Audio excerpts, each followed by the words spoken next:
Secretary Clinton had this very fancy-dancy folder and a beautiful, I've got these done. First of all, as I told Secretary Clinton, it's just an enormous honor for her to be here today. It's not, she doesn't swear in every ambassador. And to swear in an ambassador that's kind of bootlegging from AID is even more special for me. I've admired the Secretary for many, many years, when she was First Lady and a Senator and a Secretary of State, and I'm sorry she's not here, but even though she's not here, I would like you all to join me in just giving her a round of applause for being a fabulous American.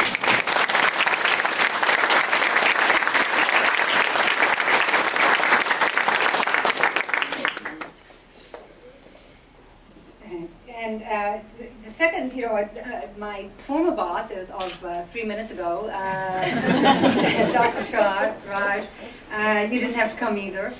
Thank you. It touched my soul. People keep talking about the Foreign Service as family, but sometimes it is, and sometimes you fight with family, and sometimes you do. But this outpouring of support at the very top, thank you. A fabulous thing. You're the right person at the right time for AID, and even though I've changed to the other side, I'll still send you my little hot email from time to time, telling you how I think you ought to be doing it better. Ambassador, thank you so much for coming. Counselor, thank you. I look so much forward to going to your beautiful country. I'm thrilled that I'm going to a country that has 82% of girls graduating from primary school. That's huge in Africa. Yes. Good. 90% vaccination rates. Huge. Oh, and Richard, you're going to help me with Moyer? Yeah. And we're going to do a lot more. We're going to work together, hand in hand, not the big woman and the little guy, and the little guy and the big woman. We're all going to be just a team, and I can't wait to get there. And thank you for having me. And now we get to my special guest. Mom and Dad, I can't look at you because I'll cry immediately. Thank you for being here. They're both 90, geez, just being here is wonderful.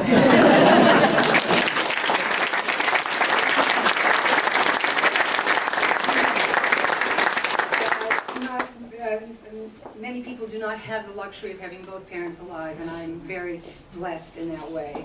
And I think one of the lessons that they taught me, of many, was that hard work was not about money, but hard work was about improving the lives of the people around you, and it's a pleasure in and of itself. And I do work hard, I gotta tell you.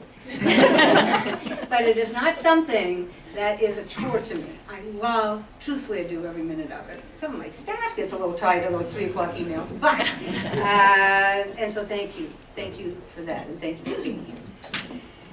Director Williams, you're next on my list. One of my mentors, one of my best friends, one of the finest men I know. Thank you. I can't say much more. When you get Secretary Clinton and Administrator Shaw and Director Aaron Williams in the same room, and you're going to develop in person for your entire life, it doesn't get any better than that. So thank you so much for coming.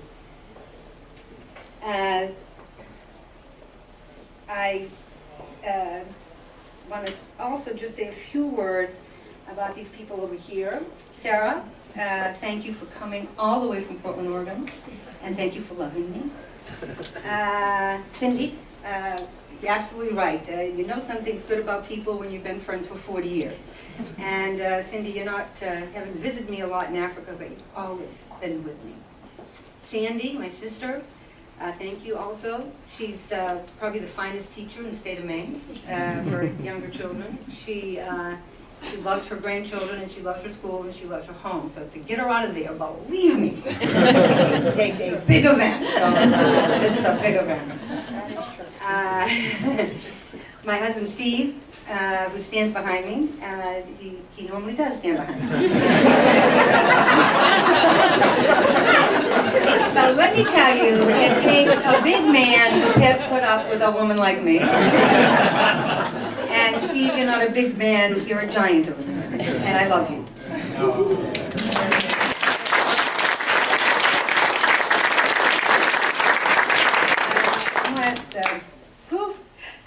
Deep breath, deep breath.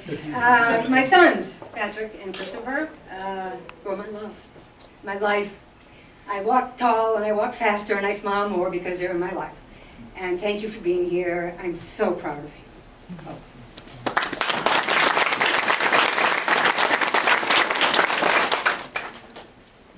And I'm just going to have to quickly mention 3 women who are probably the reason that I'm standing here today. At least one of them's in the room. I don't see the other 2. Well, one's in Liberia, but Ambassador Huddleston, who wrote that story, I might add, about the village of Mali. Absolutely true. Thank you, sweetheart. Maybe I'll call you Vicky now. Maybe not. I hope so. See what you call me first.